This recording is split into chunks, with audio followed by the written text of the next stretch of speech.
All right. We're going to talk about nerve glides. So first going to go over the slump test and what you're looking for, but then also a way to progress it from there once they're ready. So I'm going to have Santo go into seated slump position, putting hands behind his back, really rounding through his back and his neck. That's putting tension on the nerves.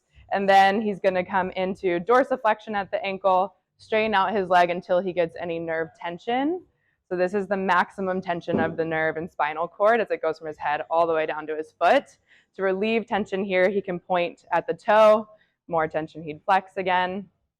To relieve more from the head, he can look forward into more extension and find relief there. Or again, more tension looking down. So this can be an exercise in itself for someone with, you can relax there, with sciatic nerve tension. Maybe you're tensioning and untensioning at the foot. Maybe it's from the head. Might be different from person to person. But say they're starting to feel better here and you're progressing them into more standing positions, getting them used to bending forward more throughout their daily life and with their workouts.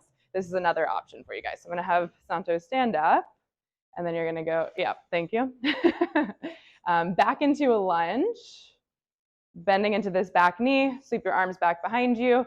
So you can see this is similar to the seated slump position. So his foot is pointed to relieve some nerve tension, but you're getting tension through the back of that left knee and through his spinal cord. You can go ahead and step in and out of that a few times. If this is still aggravating for them, there are a couple modifications that you can do. So go ahead and step back. When you're here, you could cue them to look forward instead of looking back towards their hand. That will relieve a little bit of nerve tension. If they're still getting some tension here, you could even have them come up a little so they're more neutral through their spine and focusing more on the leg, the foot, and the foot. So you've got some options here. Play around with it. A great tool to get people back to feeling more comfortable with bending forward.